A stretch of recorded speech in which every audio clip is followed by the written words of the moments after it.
talk is about submission. Our next speaker will clarify the rationale behind submission to authority within the BCBP culture. Our speaker will also explain how we resolve disagreements within our community. Brothers and sisters, our speaker for this afternoon, his occupation is CPA and a retiree, and also he's a farmer. He graduated CLP20. His service position, he was BGL, AGL, and speaker in BCLPs. Okay. Spouse, married to Sister Almita, and he has 6 children and 10 grandchildren. Brothers and sisters, please help me welcome our speaker this afternoon, Brother Tito Cruz.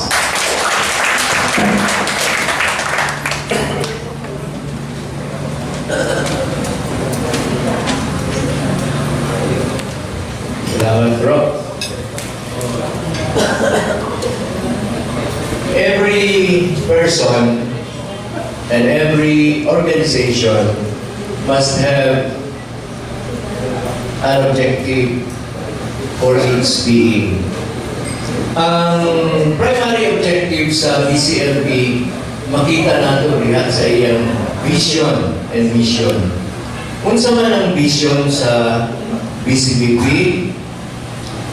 it's bringing Christ into the marketplace and winning the marketplace for Christ.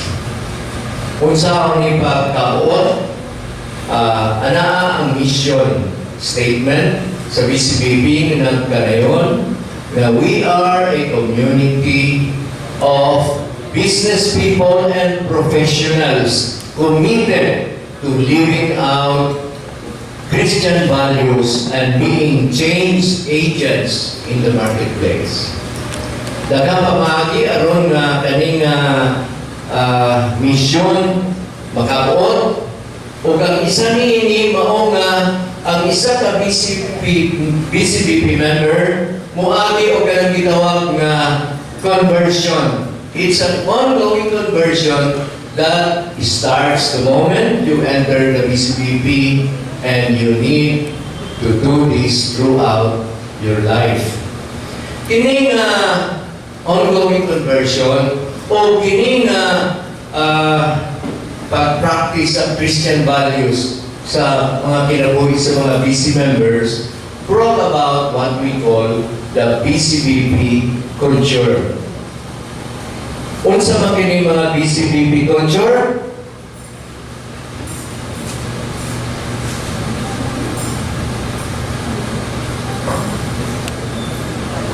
Wala na bro, next.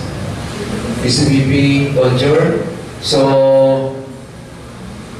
a prayerful life, pagpangadji, ikan sa pagmata, hangtod sa pagkatulog, and in between. No? Ikaduha, daily Bible reading.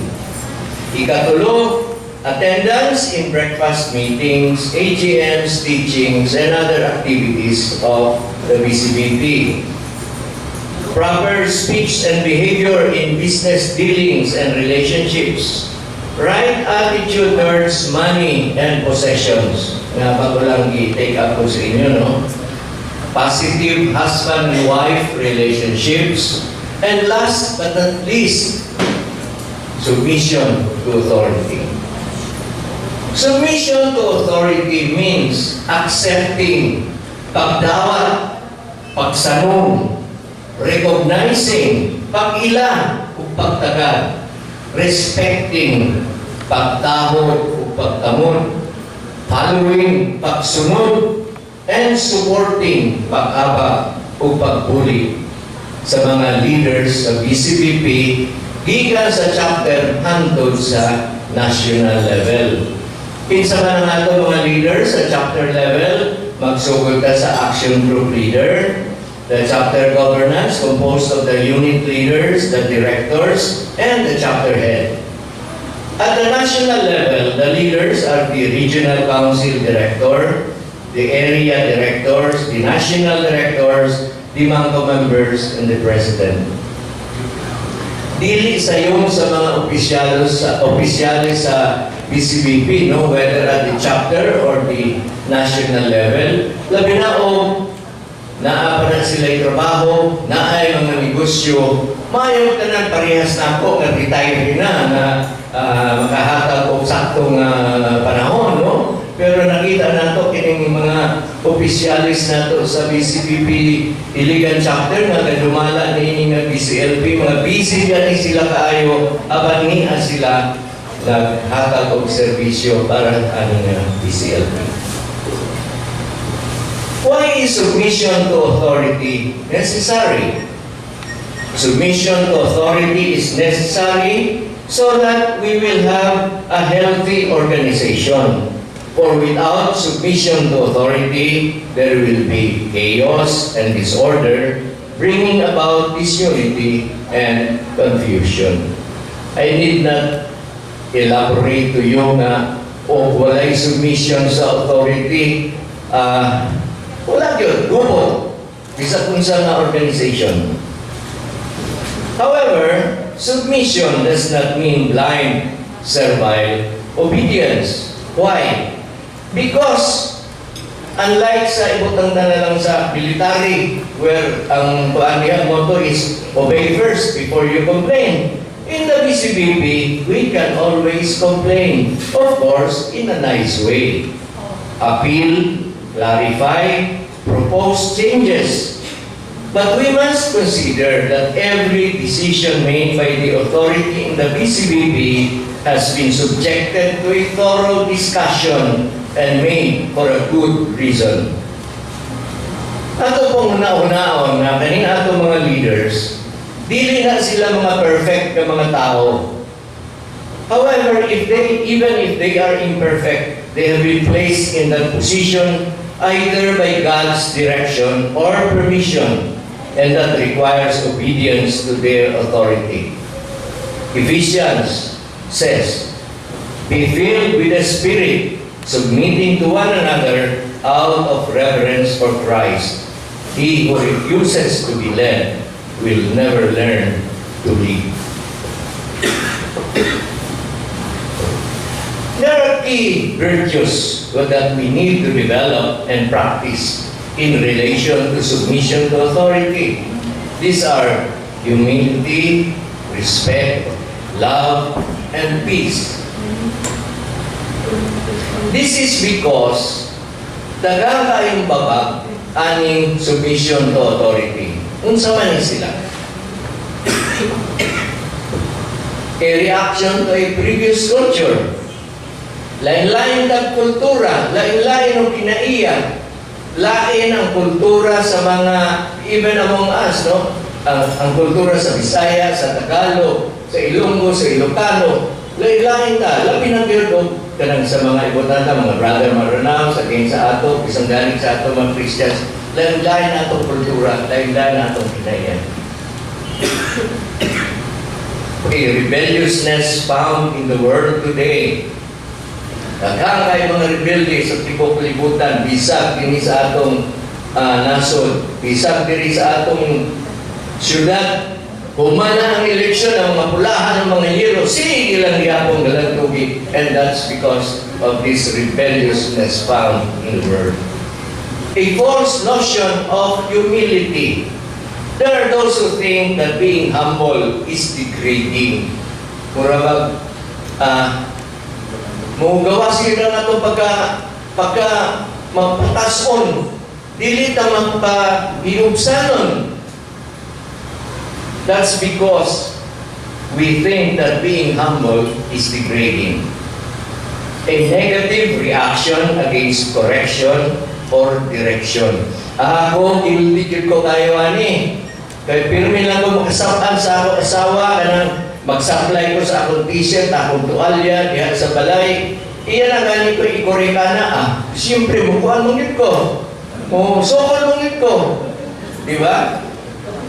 And this is even true, dili lang sa ato mga spouses, no? Bisag sa mga bata, usahay gani na may gusto nga butatan ay option A and B.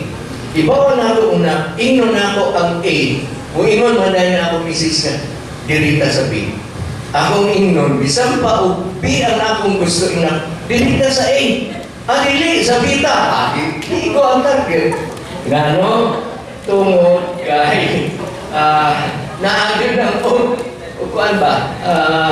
Gusto nyo tayong reaction ba? Negative reaction, lain yun. To avoid responsibility, kini, daghan yun tayong guilty ani. There are those who do not want to be responsible for doing what is required of them.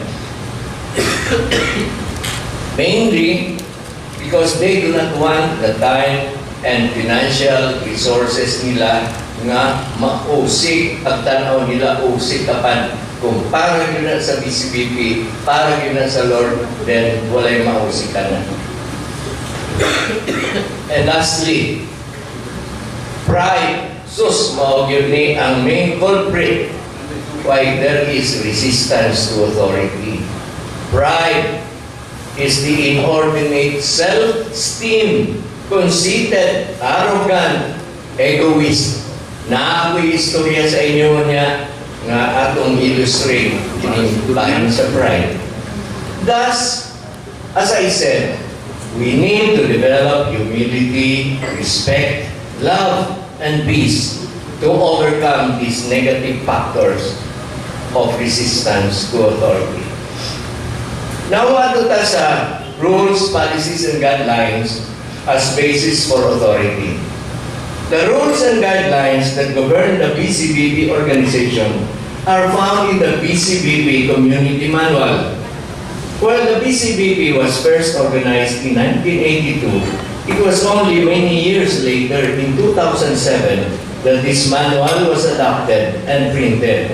In this manual are the definition of BCBP, the structural organization from the chapter to the national level, policies and guidelines, duties and responsibilities of the officers, etc. Rules, policies, and guidelines are necessary in an organization for the following reasons. It provides unity, magkahiusa ang grupo. It provides direction. Kung wala mong gawin mga policies, guidelines, walay direction. Kung sabay atong tuyo, kung sa'y atong mga activities na panghimuon, sa ato pa, magkalain-lain lang ang direction, magkagubot. To guard pattern of life, mag-provide og mga guidelines for unsa ang dapat nga dili himuon sa isa ka miyembro. Katinuod lang. Kung actually ako, kung sa una, wala pa ako mag-BCBP. Kung man, pabrotarian man ko. Meeting me every Thursday evening. Pagka humana sa meeting, magkuan man transfer man tawag na mo change venue. Ikan sa meeting, at may change venue, at may bugnaw na lugar, nga na ay mga pumot, mamaanin do. So, kung na-BCBP na ko, undang na ko na. So, nagawa na ito pattern of life na ko. To see that goals are acted on. Motong pag-iyon ko sa inyo, di ba, unsay katuyuan sa BCBP. Katoong giingon nato nga living out Christian values and be change agents, be fishers of men. As a matter of fact, dito sa akong action group sa una, na isa na mo ka-miyembro, nagsulti. Pero anong di man na maghinog mga project aning sa PCBP? Magkuhan na dito sa community, magbutantag tubig, magbantag livelihood. Pero wala na sa objective sa, sa BCBP. That's why, kung nang kinahanglan na ay guidelines, kung sa mga goals, mao'y tagaan kung action sa organization. To solve problems, kung na ay mga problema na mutumaw, na ay pagkasundo ng mga reglamento and to take care of the interest of members. Submission to authority in the BCBP is a personal relationship between the member and the leader. Leaders and members must be led by the Holy Spirit and must have love and respect for each other in order that there be peace and harmony in the organization. Kanabi ang atong pagtawagan ay very bro, sis, dili lang yan na for the purpose lang of tawagan ay lang tawagan, bro and sis. We must really feel that nga ato yun ang igsuon, no? That's why this is a personal relationship. Tininuod ni nga mag-igsuon na yun ang atong pagtagad sa tagsa-tagsa. The leader must care for his flock, as the flock must in turn care, cooperate, and support the leader. Submission to authority in the BCBP is an active relationship.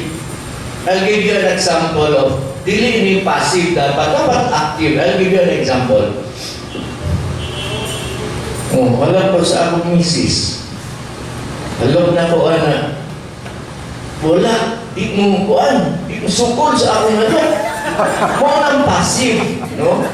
Pero inihalap na ako sa iya, mukha ko siya, wala active. And that should be the kind of relationship that we must have in the BCBP.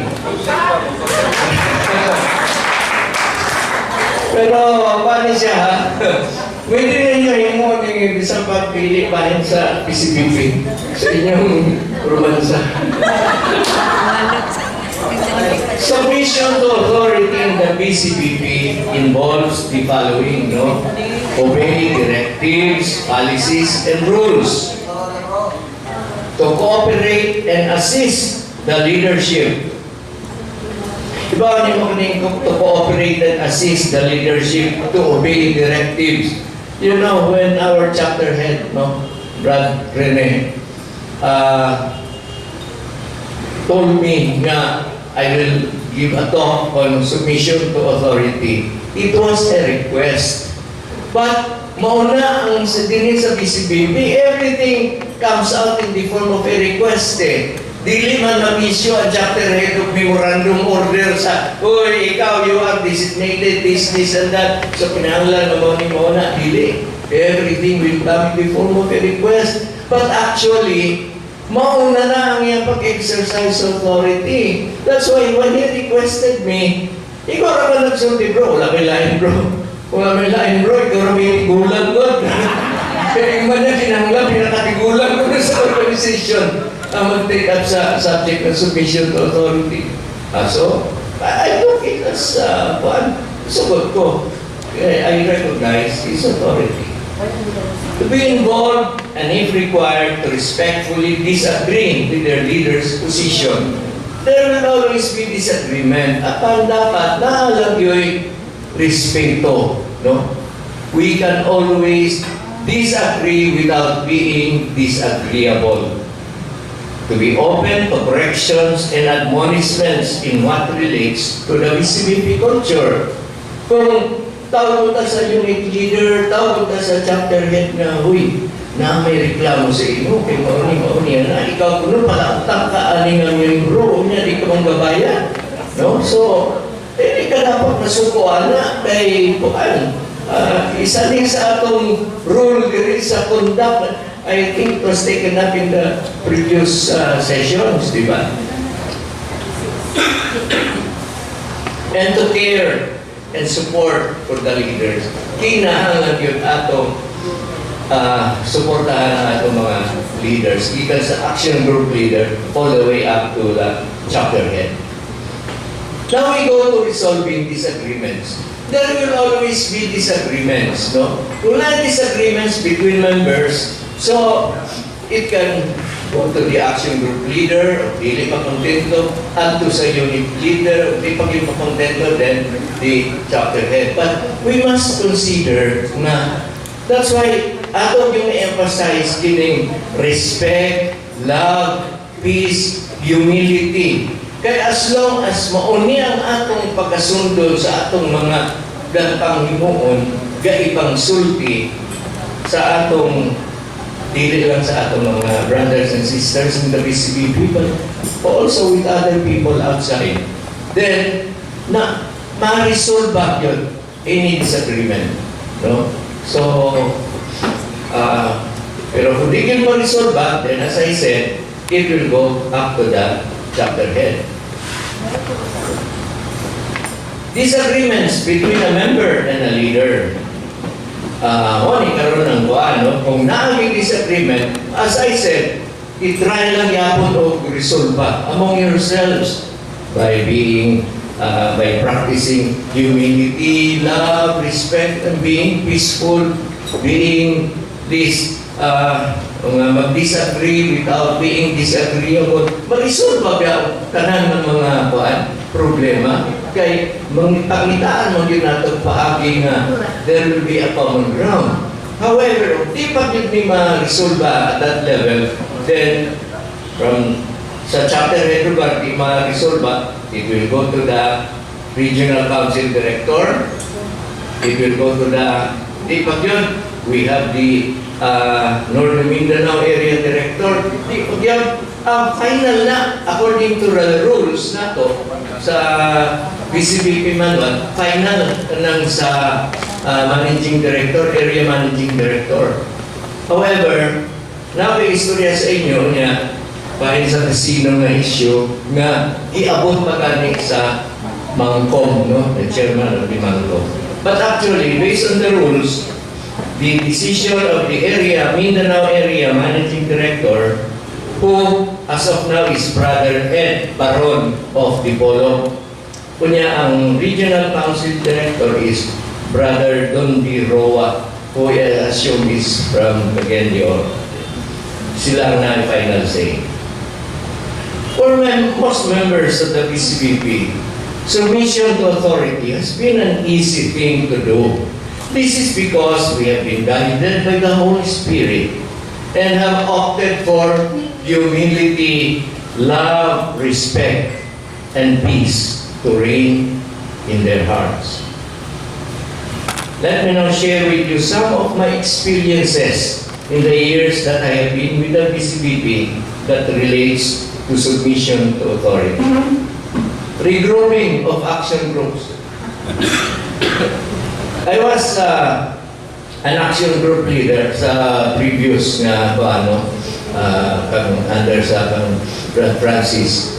And pag reorganize ni Rene, dalaga nagtuol sa ako nga miyembro sa action group. Labi na na-close naman kung may kayo. And they said na, di ka masukutan na bro, magkwanta na. Ako silang ginagili, bro.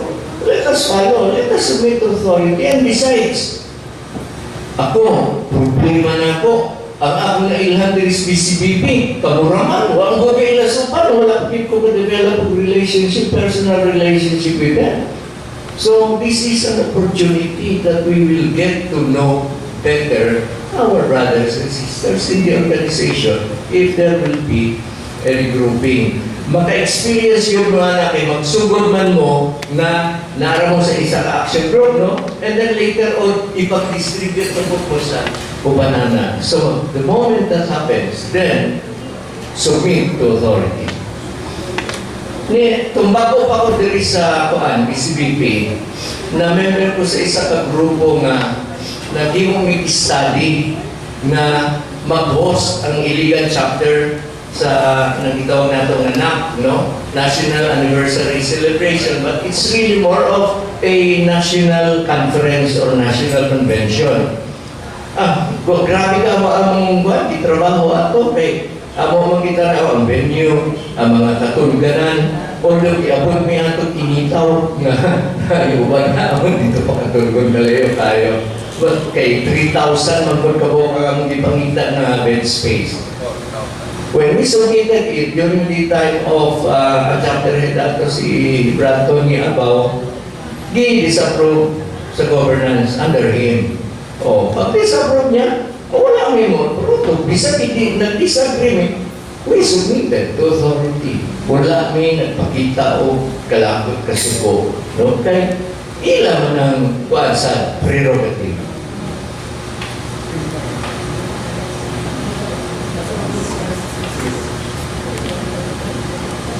Sometime in the future, you will be asked, ang iyon mo, to assume a position of leadership or to handle an activity for the chapter. Wala mo yung dawat, as I said, ng memorandum order, sama sa nanda nato sa opisina. Apan kini nga hangyo mauna ni ang sugyot ikan sa authority of this is in recognition of your ability and capability. I urge you, if this comes, accept it as long as naawit mo'y panahon na mahatag ngayon as a sign of your submission to authority. There are members of the BCBP who have allowed themselves to get carried by their rebelliousness and pride, as a consequence of which they are no longer with the BCBP. Let me cite two examples. Brad, Ray, okay, Ray? Padayon ko? Ray? Okay. Some years ago, nakita ninyo diri natay crucifix, natay statue sa Blessed Virgin Mary. Some years ago, the national leadership disallowed the placement of the statue, the crucifix, and the Bible during breakfast meetings. That's why you will notice na sa breakfast meeting, wala kayo makita ani. Pero karon may BCLP man, naanan siya. Daga mga Marian devotees nga nagwa na ito, nag-disagree atong order gikan sa national. Pero what kay mahimo, gikan man to. And it was for a good reason. Kaya ga-encourage mang good punta nga mag-invite sa atong breakfast ug mga non-Catholics and non-Christians. Aron nga dili sila ma-embarrass pag-attend sa breakfast, then mauna nga wala na nang ipabutan. A most recent issue that faced our chapter was the Alemania casino case. This happened about 4 years ago, almost 4 years ago na, during the time of Francis Montelibano, siya ang chapter head. And atong panahon na, ang mission director, si Dorong Alemania, niadto pong panahon na mo'y pagsugod o operate sa kanang casino. Kinsay wa diri hibalo nga naay casino sa Iligan. Hibalo tanan, no? Okay. So, mo'y pagsugod. Naay grupo sa PCBP na gisumpa niini, which okay naman po, no? Kay it is a legitimate, it is a valid concern because ibalutan na kaayo mga tao na nagdaot ang kinabuhi tungod dili lang sa casino, tungod sa sugal, no? Pero ang itarget nila ang casino. Although nagkakain pasugalan diri sa Iligan, apot nila gilaki ang casino ramang yun. Actually, naka-istorya man ako ang isa sa mga galitan iyang istorya po sa ako nga ang iya ko ng papa na daon ang kinabuhi tungod ang pagkasino. Pinago mong kayo ang paanihan ng sugal. Ako kasi mapugsugal na ron. 2 inch na piso. Tumas na tayo ba? Ako mga neighbors. Kung ako ikay mo, kaya di ko gusto matulog sa hapon. Wala nga 2 inch me. Sugal yapon. Because gambling per se is bad, di ba? And so, valid kayo yung reklamo. But actually, si Program po dato, before na, sa BSS building, no, ng Alemania Plaza, sa BSS building, girintahan lang sa Pacor na mauliga operate sa casino. Before siya pirmas kontrata, nagkonsulta siya sa iyang spiritual director na pare. So, ingat siya, there's nothing wrong nga parintahan mo na sa Pacor. Anyway, legal man na, di man na illegal, no? So, mutong nga niya, nagpadayon siya. Nigasto siya pila ka milyon to renovate the place. Mahal man po na piliti sa iya. So, actually, pag-istorya na mo, kung i-compute siguro within 2 years, mabawi na niya ang iyang kwan. Ang yan nagasto for renovation. So after that, ginansya na. So, anyway, duha ang demand ani nga anti-casino group. Number one, that the BCBP will take a stand and take action against the casino. I am reminded of what happened in Cagayan de Oro many years ago, wherein my daughter was the personnel manager of kanang hotel here. Dito, price, taas ba, no? Ibarikadahan yun nila. Ako daughter ato para maka-report sa trabaho. Kakat sa fence, aron na maka-report sa trabaho. And because the whole religious community in Cagayan de Oro objected to that. So, wala na yun. Naputap na din sa illegal. And, well, that's why ikuha nila nga mag-take action ng BCBP. O ikaduha nila na demand, tangtangon si Dodong Alimanya as mission director. Pag-awala sa governance, this is based on what I personally know, no? Naitabo, Pasig, na isayo na lang ko daan. Wala aprobahin sa governance ang proposal nila. Ang tangon si Dodong Alimanya o take action or make a stand against the casino. Tungkol kay ang reason na wala man sa guideline, wala man sa BCLP community manual na pwede kang tangkang sa kamiyembro tungkol kay nagpa-renta sa PACCOR para mahimong casino. Wala po na actually, wala po na sa atong, that's why I started my talk this afternoon with the objective. Be change agents, bring Christ into the marketplace and win the marketplace for Christ. Be fishers of men, mauna ang atong katuyuan diri sa BCBP. So, anyway, wala po ba sa governance and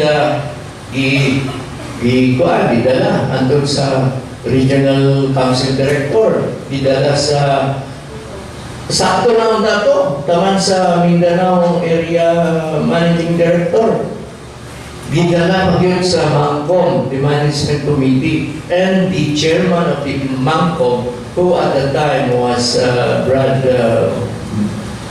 Bong Vilaes, came over here, presided over a big meeting of the chapter. Naagito tanan ang mga anti-casino o katong di ko po musulti nga pro-casino. Kay kita tanan anti-casino man ta, no? Pero ang ato lang, we won't take action, dili tapos ang tanong si Dodong Alimanya. We were all anti-casino. I made a survey among the members of my action group. We were against. Pero wala may imuan kay balaod man ang alaw sa casino mapunta. But anyway, no, that's digressing from the akong istorya. So, ang nahitabuan na, antod sa national, sa MANCOM, wala mo pasar katong ilang proposal. Ang kapait ni ini, in the meantime, there were heartful derogatory remarks made over the social media nga gi-criticize ang governance, gi-insulto ang governance. As a matter of fact, there is even one nga nag-challenge pagani ang governance nga, sige, expel ko. Sabi nag-challenge. Although it was not necessary to expel him, no? Because he expelled himself. Naabay katawan ng aning na nahitabo. Naabay ba ko na lingkod ato nga mayor, iatuan nila ang mayor, mabuton siya gisulti sa ila, kaya nag-celebrate sila. Nakadawat gani ko atong invitation nga nagmisa, tapos na victory party, victory dinner, kaya meaning idaog sila, nga nasira na ang casino. Kung sila sira, sirhat ra ang bintana aron makita as dalan ang mga slot machine sulod, pero not continue to operate ang casino. And even until now, it is still operating. So it was an empty celebration on their part. The only way then was for Dodong, Alemania, aron masatisfy lang yun yung ilang gusto mahitabo for him to resign. Pero ilan po ni Dodong, ako mangit po siyang istorya bahay namin. Doon for the sake of the group, resign na lang. Aron na di ka magka-bulag-bulag. Ano resign mo? Wala mo ko isa na. So, hindi ko na ako.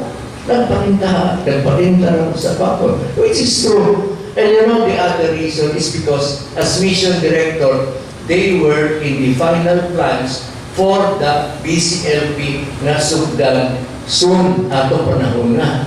As a matter of fact, if I remember right, about katunga sa mga participants ato na BCLP, siya ang nag-sponsor.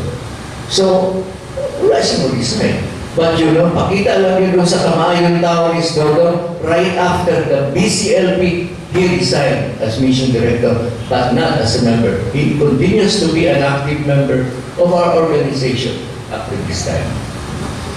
Now, ang nahitabuan, you know, when the smoke cleared, naiuban na naa dito sa anti-casino group, they submitted to authority. They went back to the fold, attended all the activities of the chapter. However, na ay mga nagpabiling, nag-ahi, tungod sa pride, tungod sa ilang pagka-arrogante na tungod kay wala masunod ang ilang gusto mahitabo, gibulak na lang sila sa organization. That's why, akong balikon, in dealing with our authority, let us consider humility, respect, love, and peace. There are some quotations from the Bible about submission to authority. Hebrews 13. Obey your leaders and follow their orders. They watch over your souls without resting, since they must give to God an account of their service. 1 Peter 5. You, younger people,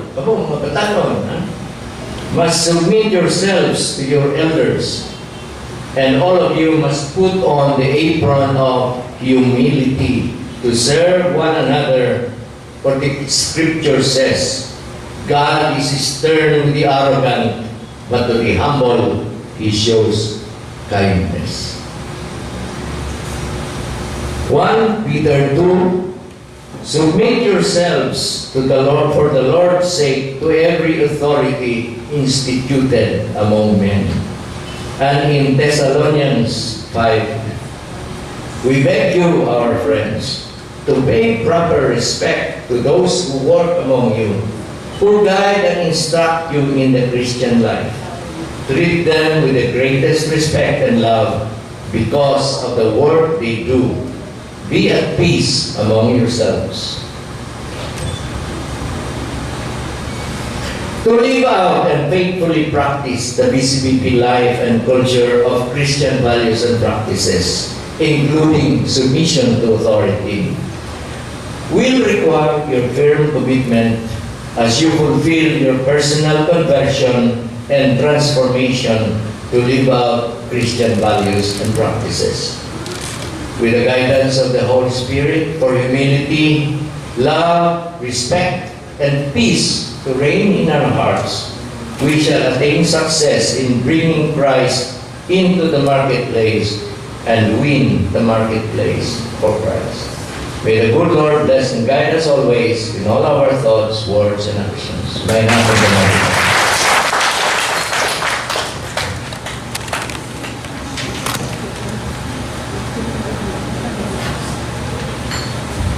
Thank you, Bro Tito. Okay, so our time is 4:25. So for our discussion starter, let us try to limit max 3 minutes per participant.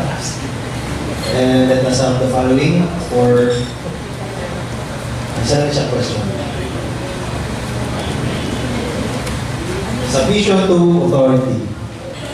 So how do you understand now the submission to authority in the BCLP? Siguro insights lang, no? Based sa talk ni Tito.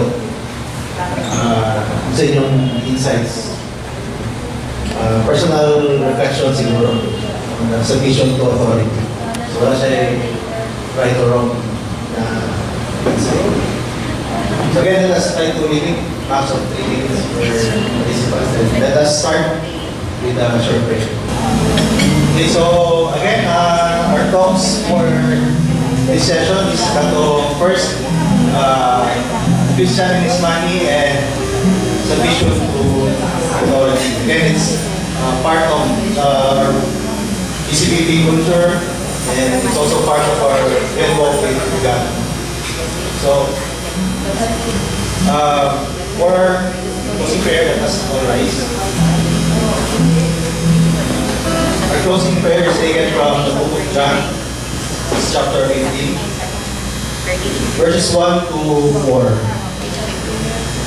I quote, I am the real vine, and my Father is the gardener. He breaks off every branch in me that does not bear fruit, and He prunes every branch that does bear fruit, so that it will be clean and bear more fruit. You have been made clean already by the teaching I have given you. Remain united to me, and I will remain united to you.